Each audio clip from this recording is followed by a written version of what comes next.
Welcome to KMET 1490 AM ABC News Radio and the Southern California Business Report, a show dedicated to highlighting successful Southern California businesses and the people behind them, with Daryl McCance and Yvette Walker. And now, here's Daryl and Yvette. Thank you for joining the Southern California Business Report on ABC News and Talks, KMET 1490 AM, 98.1 FM, and KMET TV with Yvette Walker and myself, Daryl McCance. We are live blasting our signal from the center of Southern California, the Inland Empire, Orange County, the greater Los Angeles area to our west, the Desert Empire to our east, Temecula Valley, all the way to San Diego to the south, our beautiful mountain communities all the way to the state line to the north. Get us crystal clear live worldwide by going to Google Play or Apple App Store and downloading the free KMET smartphone app today. We focus each week on successful businesses in Southern California and the people behind them, serving a local population of nearly 25 million, from awe-inspiring sole proprietorships to world-renowned organizations in all sectors of our economy. Today's show focuses on business and secrets of Southern California healthcare sector and more. Before we begin, special thank you to our team, Mitch, Bill, Sean at the station, and our amazing advisory group, Bill Morris, UC Irvine School of Business. We use his book, by the way, The Formula for Success. It's a great book. Everybody should, as we try to figure out what success is, he's gone through all the hard work of figuring that out for us. In addition, we got Jay Kaplan. Catch his show on Friday, The Educated Retirement. We thank Jay. We love Jay. In fact, Jay is enjoying great health. I saw him this morning. He just looked amazing. And we also want to throw a thank you out to Camilo Rubio, Diane Cavallo, and James Carvin. Again, special thanks. Last week's guest, Frank Pine from the Southern California News Group, executive editor, where their group now covers all 5 counties, #1 in Southern California, and they're touching 8.1 million people per week with their beautiful written words and articles, and between us over here on radio and them in print, and coming up soon, we don't want to have a spoiler, but we've got a beautiful show coming up that focuses on our TV brothers and sisters over at Channel 7 ABC News, #1 market share in Southern California. So more to talk about that soon. Now, without any further ado, as customary, we want to turn it over to Yvette Walker, and she's going to introduce this week's special guest. Just amazing. This is going to really be a great show. Looking forward to it. Yvette, microphone is all yours. Thank you. This is my favorite part of the show, is the honor of introducing our guest. And today, Dr. Mark Hanna is a colorectal surgeon at City of Hope, a comprehensive cancer center with locations in Los Angeles County and Orange County. He sees patients at the City of Hope locations in Upland and Corona. His focus is in colon and rectal cancer, where he specializes in minimally invasive and robotic surgery. Dr. Hanna is passionate about offering his patients the latest surgical options, which enable faster recovery, less postoperative pain, and a shorter hospital stay. I'm so excited to hear all about it. Thank you so much for joining us, Dr. Hanna. Thank you, guys. Thanks for having me. Yeah, and I think we got some excitement, Yvette. Doctor, I'll give you the honors. Tell us what this month, as we all know, there's just an amazing amount of success, patients being cured, where the scare of cancer, you guys are handling it early, and, up to 95% of cancers, I'm aware now, can be moved to the win category if we catch them in stage 1 or stage 2. Share with our audience what this month is all about, because it's focusing on you and your group and your colleagues across the country and all throughout the world. But tell us what this month's all about. Yeah, thank you. March is Colorectal Cancer Awareness Month, as you guys know, and it's a really important month for us because, this is the month where we try to raise awareness about our disease. We try to grow the awareness about it and about the treatment. The most important thing about colorectal cancer that I can tell the audience is that it's highly preventable and treatable. So the majority of patients we can treat well, and majority of the cases are preventable if you get screening in a timely fashion. So that's why, we use this month to really kind of highlight that issue and really highlight and educate the population. Colorectal cancer is the third most common cancer in the U.S., but it's the second leading cause of cancer death in the U.S. So it's a very common disease. Almost everybody in the audience will know somebody who has been diagnosed or treated for colorectal cancer. So it's a disease that will affect all of us at some point in our life, and that's why it's so important for us to raise awareness about it, to take away the taboos about screening, and to really empower patients to get the treatment in the timely fashion. And the thing about this disease is that it affects all of us equally. Men and women are affected. Patients of all races or ethnic groups are affected. It's mostly diagnosed in patients who are going to be 50 and above. However, in the past couple of years, we've seen actually an increased incidence in young adults. So even patients who are now less than 50 years of age can get this. And so that's why, raising awareness is so important. I think the last year, or in the last statistics that we have from the Cancer Society, the American Cancer Society, the colorectal cancer still takes the lives of about 50,000 people every year. And wow. That's way too many, right? So we still have a lot of work to do. And that's why this month is all about us, empowering patients, giving education, and really taking away all the taboos and really, educating patients so that they're not fearful of the screening or the treatment, and they can, go and get their treatment in a timely fashion. Right. And there are a lot of questions about what is a colonoscopy? Should I be fearful? There's a lot of unknowns that people are reluctant to even, go through the process. So can you talk a little bit about what a colonoscopy is and what are some symptoms that we need to look out for as, we deal with everyday life and we make sure that we put our health first and take preventative measures seriously? Yeah, but excellent question. So the one thing I will tell the audience today, and I want you guys to take this home with you tonight, is that a colonoscopy is a very safe and effective test. So to kind of simplify it, a colonoscopy is basically where we use a flexible camera scope to basically visually inspect the rectum and the colon. And this is done more in an outpatient setting. There is some preparation that is required for a colonoscopy. So most patients will need to be on like a liquid diet for a day or two before. And then they'll have to do what we call a cleanse the day before. And, I'll admit it. The cleanse is the worst part. The bowel prep is the worst part. But honestly, once that's over, everything else is pretty easy to do and very tolerable. We use sedation when we do the procedure. So most patients will have zero pain. You will not remember most parts of the procedure. And like I said, the procedure itself is very safe. The thing about colonoscopy that's so crucial, it's one of the few tests. So colorectal cancer is one of the few cancers where we have a screening test that is very effective at prevention, right? So when you get a colonoscopy done, that camera that goes up through the rectum and into the colon will inspect the walls of the colon. And then if they find any polyps or precancerous lesions, they can remove them. And that way, you won't develop a cancer in the future. Or if they do find a cancer, they can either biopsy it or try to also remove it. And that means that you will get your diagnosis early, which means that your treatment will be more effective. And that's why, colonoscopy is so crucial, and we try to raise awareness about it. Like I said, it's pain-free. The prep is probably the worst part, but that's the day before the procedure. It's outpatient. You go home the same day, and very, very safe. The risk of complication or such as bleeding or perforation is extremely rare. Less than 1 in 1,000 or less than 1 in 10,000. So very, very rare. It sounds like a very, very safe procedure. So are there any symptoms that people should look out for, that should raise little question marks to say, hey, it may be time for me, given the fact that this is affecting younger and younger populations? Yeah, so, unfortunately, most cases of colorectal cancer are asymptomatic.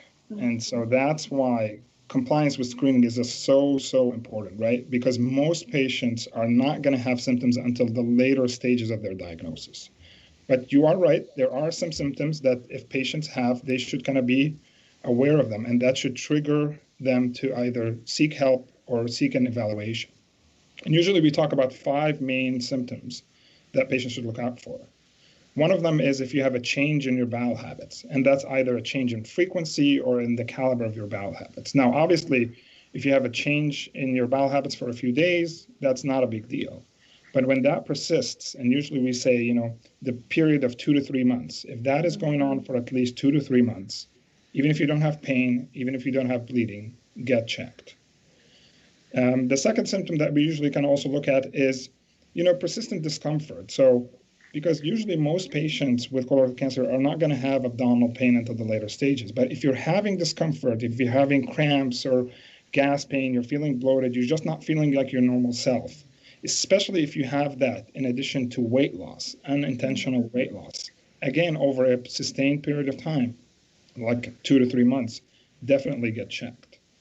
The third one, which is kind of the more classic sign, would be to have bleeding, right? Blood in the stool or just rectal bleeding.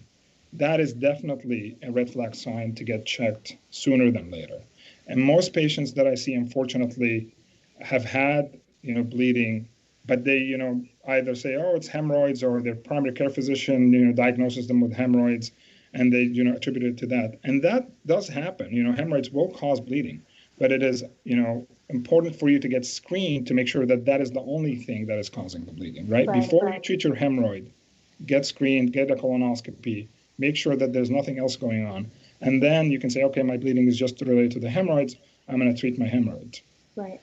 Yeah. And then, the other 2 symptoms usually would be like weakness or fatigue related to anemia or a low blood count. So if you have on your blood test a low blood count for no clear reason, that probably means that you probably are losing, microscopic amounts of blood that you just don't see in your stool, and you should get checked as well. And so, these are kind of the classic, symptoms that if they persist, again, none of these symptoms, if they happen for 1 day or 2 days, are that important. But when they persist and they continue for a period of, a few weeks or 2 to 3 months, get checked. No matter how old you are, whether you're young or you're old, you should get checked.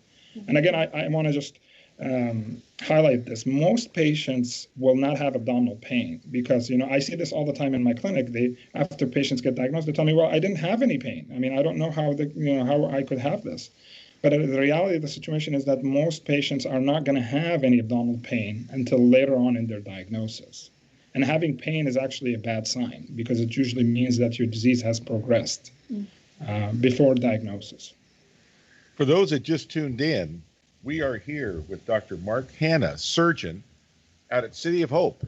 And this is a very, very big subject today. This is the month where the focus on colorectal cancer, the number 3, if I heard you clearly, the number 3 most dangerous of the cancers nationwide in terms of loss.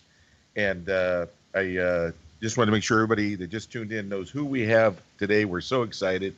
City of Hope, a comprehensive cancer center. And I've been listening intently, and I noticed some words that just keep popping up, and that is screening. I think that people have kind of a general idea of what screening is. Let's go deep on that. How often? Let's just kind of get over it. Because right now you said there's not any pain to speak of. Just making sure that you drink the fluids before and follow all that. They've got a really pain-free process, which is great news for someone like me, because I'm, the minute you say pain, I'm running the other way, right? But but that is great news. You bring a great message. This show focuses on success and secrets, and what we can look forward to as we're, looking at these opportunities for your patients. So let's dig a little deep on that. How often do you think people should come in for screening? You guys are the experts, you're right in it. This is your wheelhouse. So assume that I know nothing about this, which isn't too far from the truth, and then kind of just hit on the points as far as screening, because screening, action. That sounds to me like where this is where this is that's the secret. So take Exactly. it from there. Exactly. Yeah. So screening is crucial for colorectal cancer because, again, as you mentioned, most patients are asymptomatic. What's interesting about screening recently is we have changed actually the starting date to get screened. So most patients, men and women who are average risk, and when we say somebody is average risk, that means that they don't have any genetic risks, they don't have any family history of colorectal cancer.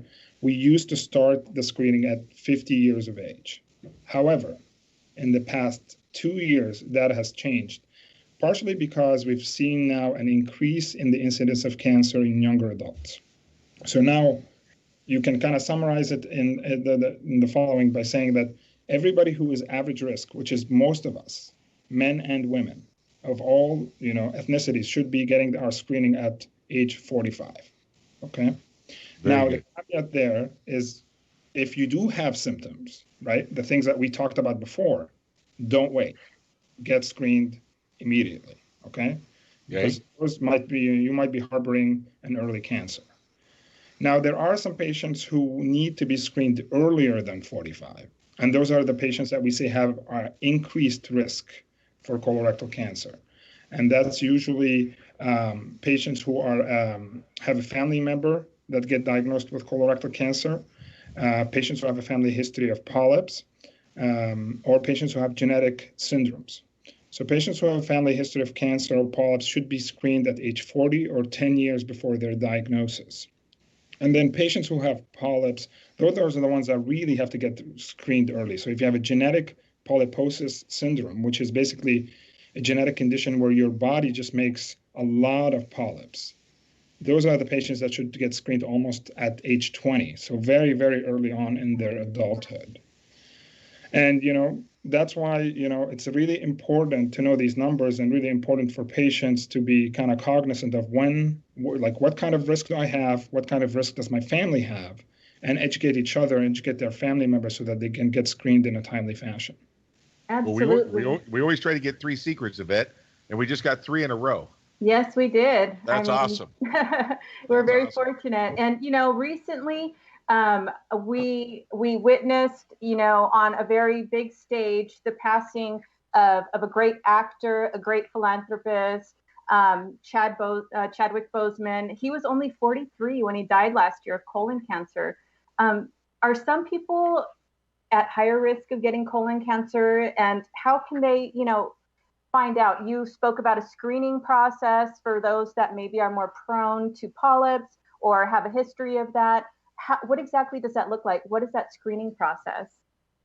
Yeah, I mean, with regards to Chadwick Boseman, I just want to say it's really my condolences to his family and the billions of fans that he has. I mean, it's amazing knowing now what we know about him and his struggle and his fight, the fact that he essentially was diagnosed and was getting treatment and surgeries throughout all of this and doing these amazing movies and amazing roles. I mean, talk about a true life superhero. I mean, that is the definition of a true life superhero right there, right?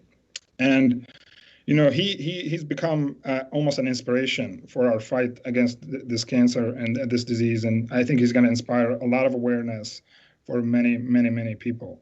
But, unfortunately, he is the classic, probably most high-profile example now of what we're seeing, right? Increased incidence of cancer in young adults.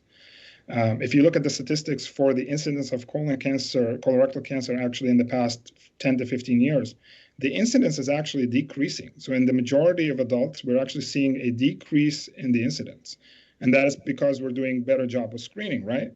But the one age group where that is not the case, where we're seeing an increase in incidence, is actually in patients who are 50 years and younger. And, it's a kind of a mystery right now. I'll be honest with you. We are doing a lot of research, especially at City of Hope and many of the big cancer centers in the country, looking at why is that? What's the reason behind that? And we do have some, hypotheses about that. We're still kind of in the midst of kind of figuring that out. But that's why, for example, the screening age got moved to 45 from 50 because of those findings, because we're seeing an increased incidence in young adults. And the patients who are younger who get diagnosed with colon cancer are actually getting diagnosed at more advanced stages. So not only are they getting the cancer earlier, but they're getting it in more advanced disease at the same time. And that kind of, boils down to what are the risk factors, right? Like what are my risk factors for this to happen? And the best way to think about this is to kind of divide it into two. So there are what we call the intrinsic risk factors, right? These are the things that we are all born with. These are the things that we can't really change about ourselves. So one of them is age, right? The older you are, the more likely you can get cancer or could develop cancer. Obviously, genetics. So there are certain genes or certain syndromes that you can be born with or inherit from your parents that can put you at a high risk. Inflammatory bowel disease, which is named as ulcerative colitis or Crohn's disease. It's an inflammatory state in the body, autoimmune disease that can also cause this. Ethnicity. So there are some ethnicities that are high risk for colorectal cancer, such as African Americans and Eastern European Jewish patients can be at high risk. But there are also extrinsic risk factors, right? These are the factors that are modifiable. These are the things that we can control, right? So things like being overweight. So obesity, very high risk for cancer. Not leading an active lifestyle. So if you don't actually exercise, you are at higher risk for cancer, even if you're not overweight. There's been some studies that have suggested eating a diet with high amounts of red or processed meat can be high risk for colorectal cancer. Obviously, low fiber diets as well, because fiber is protective against colorectal cancer. So if you don't eat enough fiber in your diet, you can be at high risk. Also smoking, alcohol use, obviously, and low vitamin D. So there's some new research that showed that patients who have low vitamin D levels might actually be at high risk for colorectal cancer as well. For those that just tuned in, we are here with Dr. Mark Hanna, surgeon at City of Hope, and this month is focused on colon cancer, which is the top three. It's number 3 of the cancers, and cancer takes nearly 600,000 a year. And what I think we focus on the show is opportunities, and the opportunity here is get screened. Yvette, I promise I will do it this month. You can hold me accountable. Yes. We need you around a long time, Daryl. So get checked and make sure that you're taking care of it. Well, I've always told everybody I'm here for a good time, not a long time, but I want to be here a long time. The cancer runs in my family. We got all the above, and I'm telling you, we talked earlier, Doctor, with your colleague, Dr. Fong, when he came on. I was in such a great mood when I found out that now they're reporting 90 to 95% of the cancers. If you can get them at stage 1, stage 2, then you and your team can get that under control, and the patients can move on with their life, and you're in good shape. But it's just our family has a very dear friend who eats great, exercises, and decided not to get screened, and found out this month that he's got stage 4, not colon cancer. It's a different type of cancer. And to say he's really kicking himself is the understatement. So for those listening right now, we have Dr. Mark Hanna, surgeon, City of Hope, focusing on colon cancer and getting people healthy. And we're so grateful to have you on, doctor, because information's power. And, those people that get the screening done, it's just all upside. You want to talk about an opportunity, and you sharing 3 secrets that, some people need to get tested, when they're in their 20s to 40s. Some people need to get tested from 40s to 50s. And some people, as we've all been kind of conditioned, that this is something for people, 50 and above. And the fact that we got this fast growing population of 40 to 50 is really a secret. People need to take that seriously and get in. Talk to us a little bit about the reasons that you see, because you're dealing with this every day. Why do you think people are not getting screened? Let's just take it head on. Do you think it's just procrastination, or are they concerned about getting approval to have the exam done? Are they thinking that it's painful. What do you hear, and what do your colleagues, what do you surmise? What do you think the reason is? Yeah, I mean, the latest statistics actually have shown that 1 in 3 eligible adults in the U.S., only get screened. So that so we're missing about 30 to 40% of patients who should be getting screened. They are not getting screened, and the answer to that is probably multifaceted. So one of them is probably fear of the test, right? So people are worried about colonoscopy. They hate the bowel prep. And listen, I mean, don't get me wrong. I get it. It's not pleasant, but it's only for one day, and once it's over, like I said, the bowel prep is actually the worst part. After that, the procedure itself is pretty simple and pretty easy to do and painless. Nice. So I can't stress that enough. Is that patients are afraid of the procedure, but after you do the bowel prep, the procedure itself is very, very smooth sailing, and most people, once they're done, they're like, oh my God, this was not as bad as I expected. So I think we just need to educate patients about the fact that it's not a painful test and that the bowel prep is the worst part. And there are ways to get around that. There are different types of bowel prep, different regimens of bowel prep where we can minimize the discomfort that patients have with that. Right. So when we come back, we want to talk about removing another hurdle, right? And so that hurdle has been the pandemic and how that has impacted, everyone, and how that maybe has prevented people from seeking preventative treatment and what that impact is in the long run. So we're going to be going out in a minute, and we want to hear all about it when we come back. And when we come back, Yvette, we're also going to talk, and this is the first time we've ever gone to break and said, listen, I want everybody to get excited about bowel prep. When we come back, we're going to be talking more about bowel prep. We're not going to hide from bowel prep. So we will be right back. Subject. That's right. We'll be right back.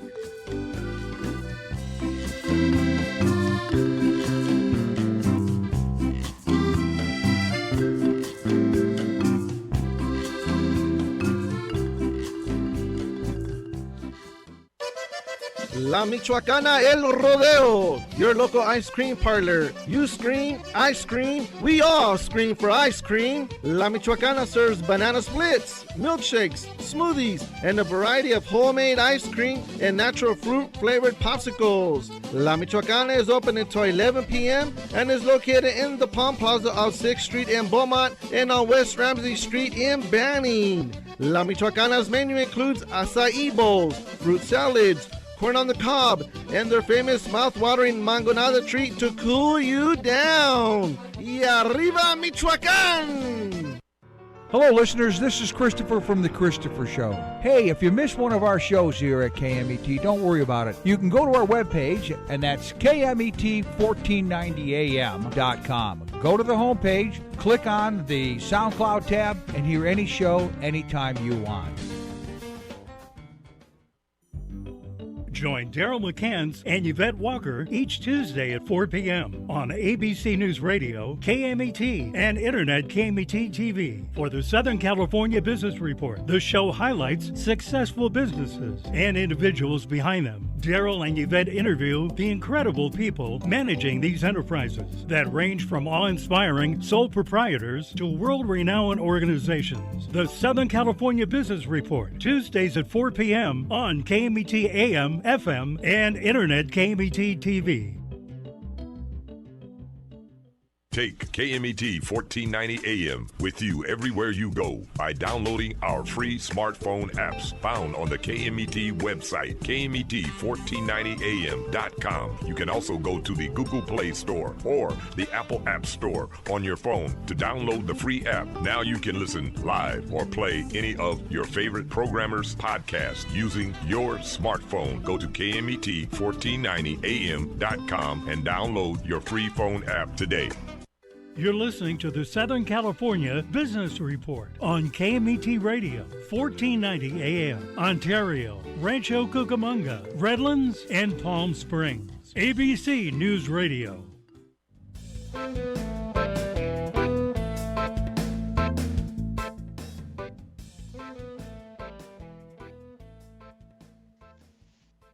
Welcome back. Thank you for joining us on the Southern California Business Report. We're here with Dr. Mark Hanna, surgeon at the City of Hope.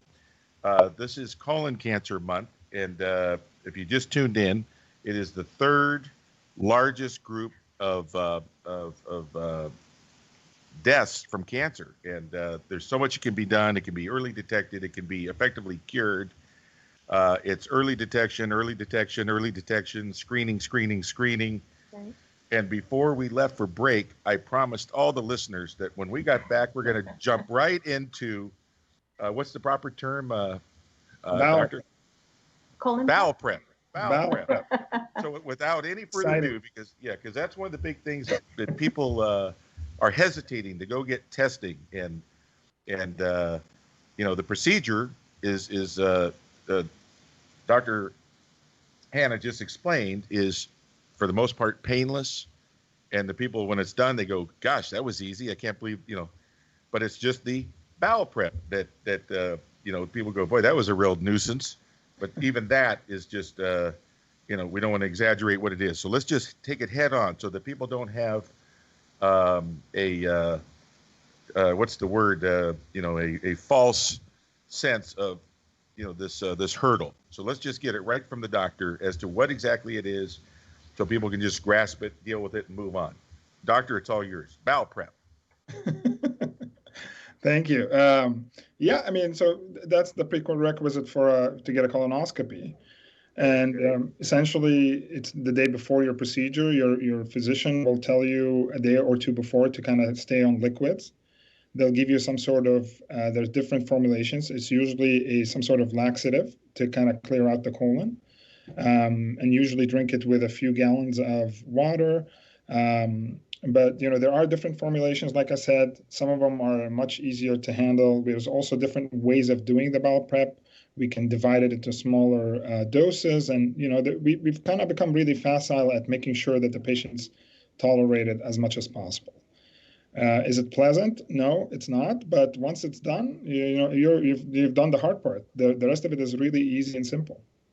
Right. And, today, cleansing diets are so popular. So I can't imagine it being very much different from that. So people, get in line for your screening. Okay. It's easy. It's great. And it can save your life. So exactly. With that said, let's eliminate another, hurdle, which is the pandemic. People are fearful of being in medical environments because of the pandemic. What do you say to them? I say to them, we're taking all the precautions. All our staff are always in masks and goggles, and we get screened every day. To be honest with you, now most of us are vaccinated even. So, we've not had any outbreaks at any of our clinical sites, which is a testament to obviously our staff and our protocols. And so there is nothing to fear. We will take good care of you. We will protect you. And the biggest thing I can say is that should never be a deterrent for you to get the care that you need. Okay. Right. Unfortunately, because of the pandemic, we are now seeing that we get a lot of patients now that are coming in at the later stage that we could have diagnosed earlier, right? And with colorectal cancer, like any other cancer, early detection is so crucial because it makes all the difference. It makes all the difference. Absolutely. And I just have to say, nothing is going to come between me and my mammogram. So last October, I made my appointment at City of Hope in Upland, got my mammogram. I was in and out. And I have to say, it was the most controlled, clean environment, very fast, very easy, even did blood work at the same time. I was in and out in under an hour. So people, get it done. It's fast, it's easy, and it's extremely safe, and it can save your life. Yvette, I want to build on that. When she said Upland, that's San Bernardino County. Yes. You're in Corona, that's Riverside County. You guys have facilities in Orange County. You have facilities in LA County. Right. So you've made it easy, and even your main campus. I'll drive to the zoo. I'll drive here and there. I mean, my goodness. I mean, they have the main campus right, beautifully located. All by itself is convenient. Not to mention you have these satellites to make it even more convenient. Right. So pretty soon it's going to be more complicated ordering a pizza than than getting in and getting some amazing, just a world-class comprehensive cancer center right in our backyard. there's people all over the world that do not have, at That's such a right. close proximity where they can just mosey on in and mosey on out, and could save their life, as you said, Yvette. I mean, this is as serious as it gets, but at the same Right. time, this is the month. This is the month. So everybody just mark your calendar. This is the month. Colon cancer. Just put the focus on it. I'm going to do it. If I don't have it done by the end of the month, Yvette Walker is going to do something to me. I don't know. So I've got, You'll get bowel. it done, I got bowel prep. I got bowel prep versus whatever she's going to do to me. So, but anyway, so no, we're really excited. Thank you for sharing those secrets. We're going to talk more about some of the other exciting things going on. In fact, I'll let you run with that, Yvette, as far as the technology. Yes, absolutely. So robotics and surgery is huge, and it's evolving and it's advancing. And like you said, eliminating or reducing the downtime. So talk to us a little bit about the robots that you use for surgery. I mean, that's really cool. I'm all about robots and STEM and technology, and I would love to hear about how it works. Yeah. I mean, it's definitely one of kind of the new frontiers in surgery. And it's one of the things that we actually highly specialize in at City of Hope. We truly believe in minimally invasive surgery. So, robotic surgery is a form of minimally invasive surgery. It's basically when we use smaller incisions to do the complex surgeries on the inside. And, the surgical robot basically helps us do that. Essentially, you make small incisions into the abdomen. We fill the abdomen with gas to kind of create a space for us to do the operation. We place the arms of the robot into the abdomen, and then I do the surgery.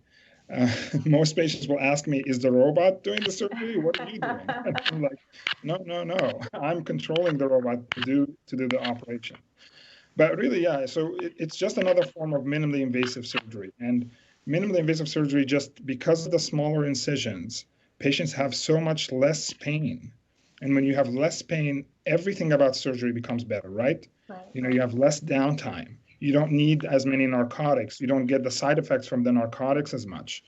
Faster recovery, you're back to work, you're back to exercise, in 2 weeks, in 1 week, sometimes after surgery.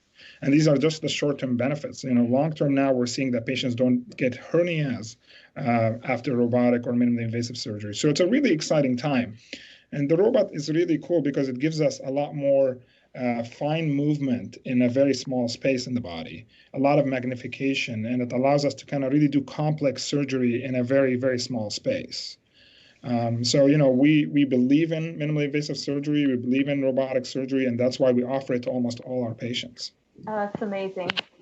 Yvette Walker and I were so proud to have you on today, and I don't want to make you feel uncomfortable, but I want to give you permission to brag a little bit, okay? Because City of Hope is a comprehensive cancer center, and if I'm responsible for providing care to somebody for this cancer, boy, are they in trouble, because I don't know anything, okay? You guys are the other extent. You guys, this is your total focus.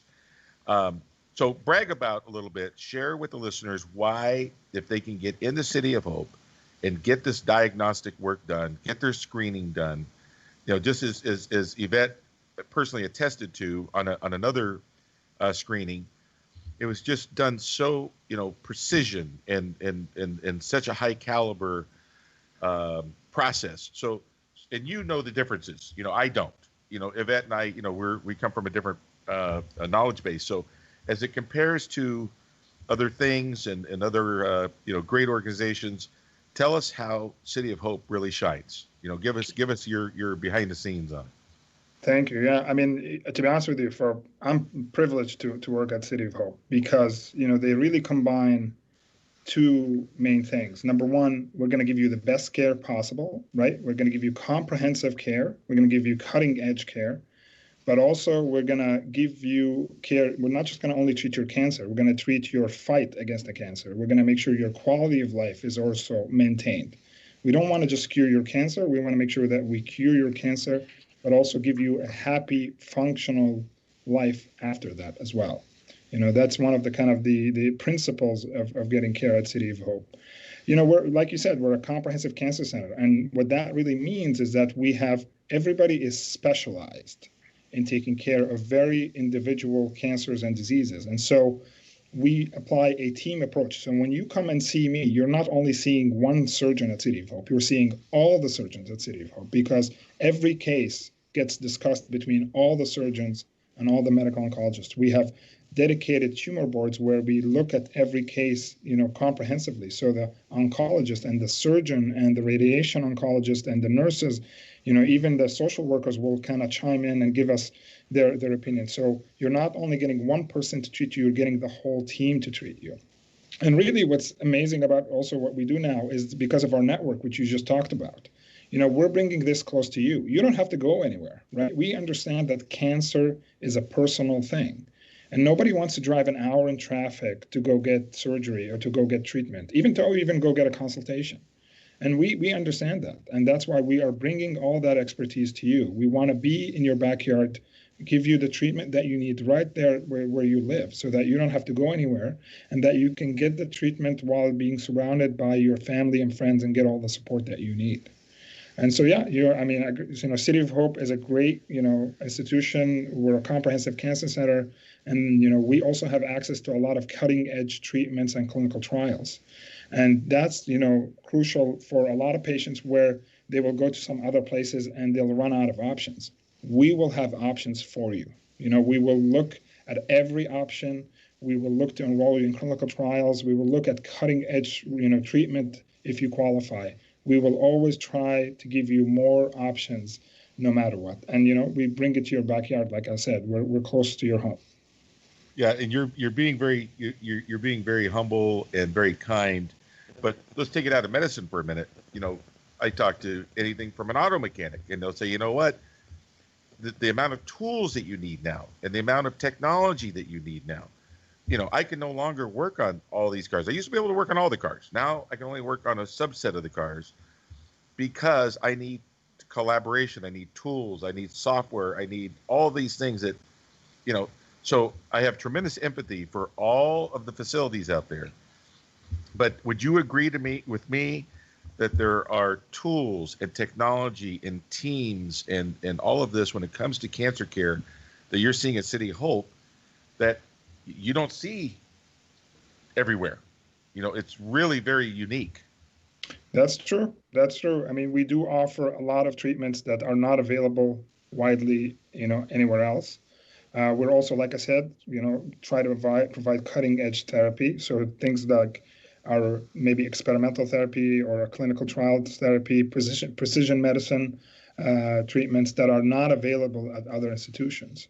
So that's a fair statement. And we try also to bring that and collaborate with that at your local hospital. So even when we have a cancer center in Upland, we just recently changed our licensing at the cancer center in Upland to actually be able to provide more of those cutting edge treatment, the research, the clinical trial enrollment at Upland, because we don't even need you to drive to Duarte anymore. We can provide all of that stuff in Upland. And that's part of actually the mission for us, is to really kind of change the landscape with regards to access to clinical trials, access to investigational or cutting edge treatments that are not available anywhere else.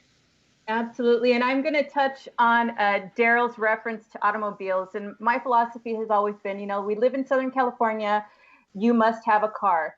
We care for our cars. We get them new tires, change the brakes, change the oil to make sure that they move us from one place to another as we need. Now, if we could only channel that same attention and effort to our bodies and making sure that we're screened and that we know our numbers and that we're staying on top of our health, I think it would be a great benefit to us all on all levels, right?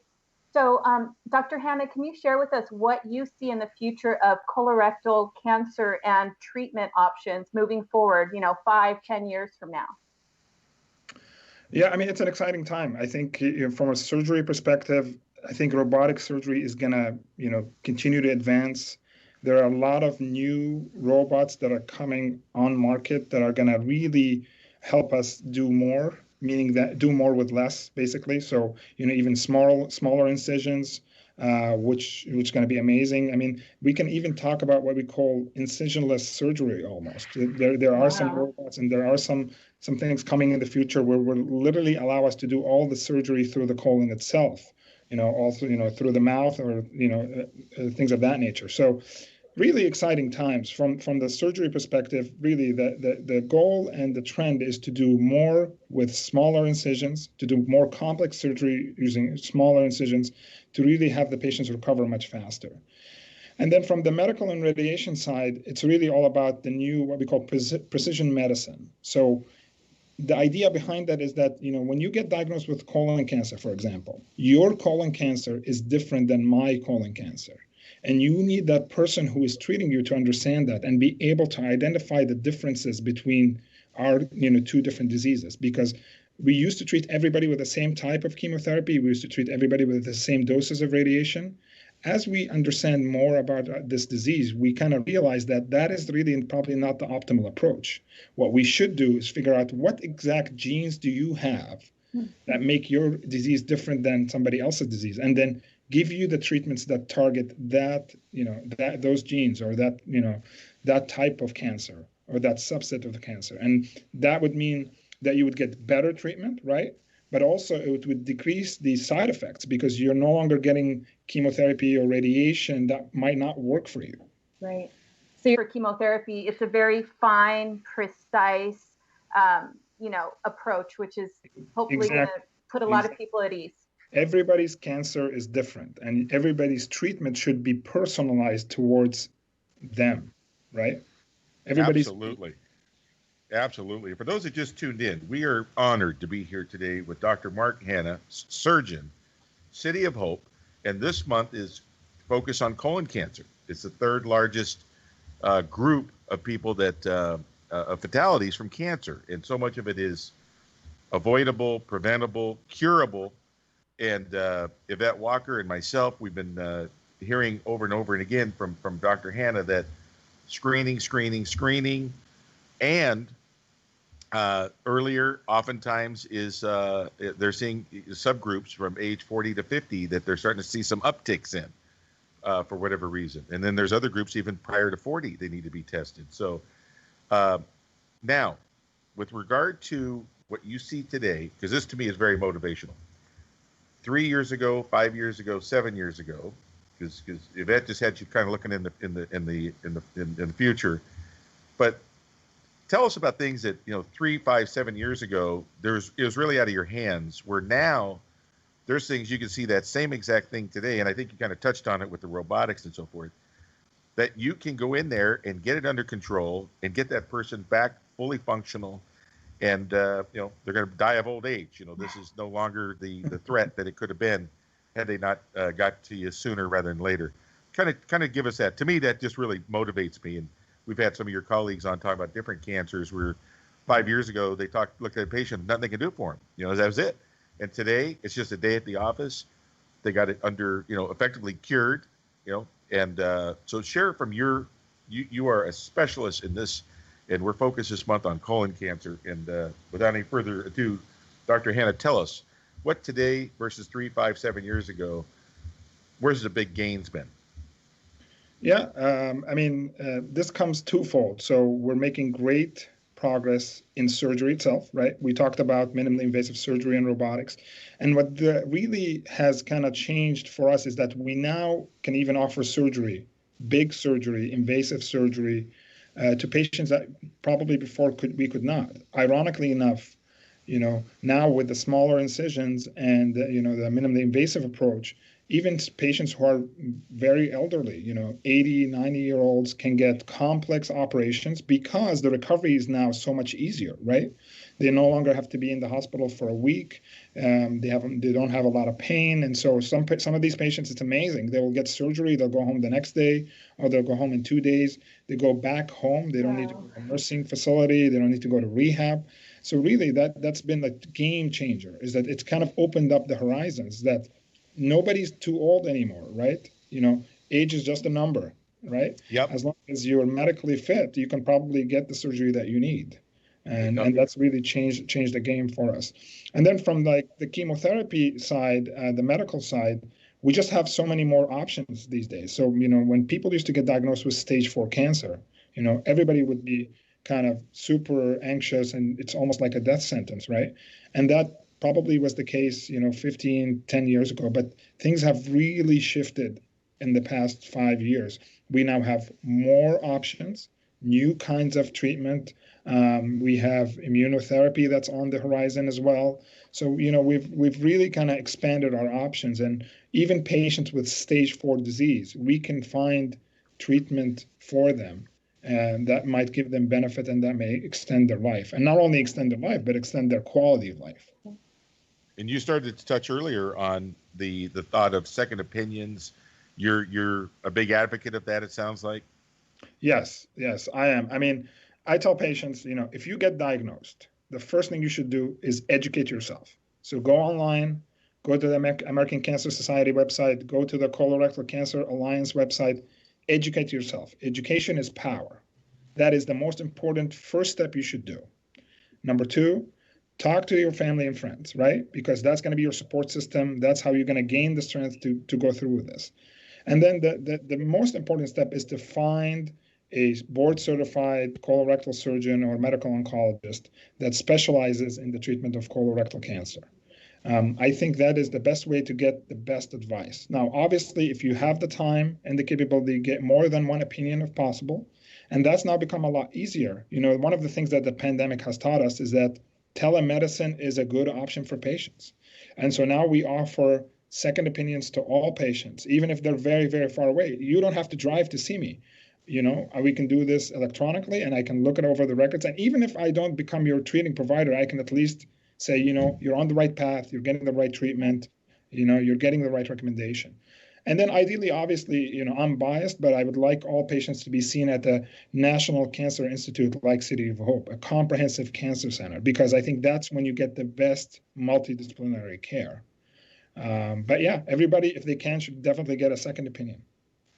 I tell you what, anybody that does not get this interview today, I actually feel bad for them. This has been great. This is really as good as it gets. We can't thank you enough. And Yvette, if somebody wants to send this link over to somebody else to hear it on demand, tell us about that a little bit. Well, this is the best part. You can find us on Facebook, YouTube, LinkedIn, and Instagram.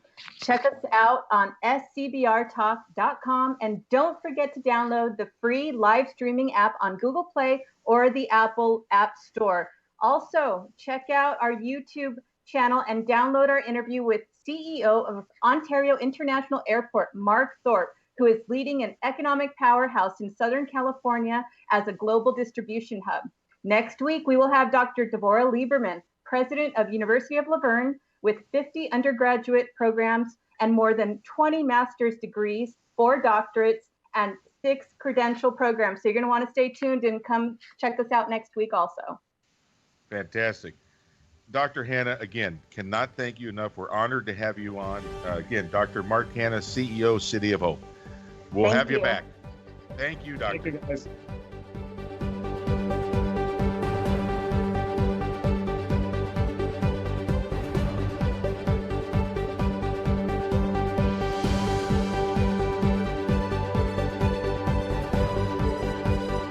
This has been the Southern California Business Report with Daryl McCance and Yvette Walker on KMET 1490 AM ABC News Radio, a show dedicated to highlighting successful Southern California businesses and the people behind them. Log on to the show's website and remember to visit the podcast page. Join Daryl McCance and Yvette Walker each Tuesday at 4 p.m. on ABC News Radio, KMET, and Internet KMET TV for the Southern California Business Report. The show highlights successful businesses and individuals behind them. Daryl and Yvette interview the incredible people managing these enterprises that range from awe-inspiring sole proprietors to world-renowned organizations. The Southern California Business Report, Tuesdays at 4 p.m. on KMET AM, FM, and Internet KMET TV.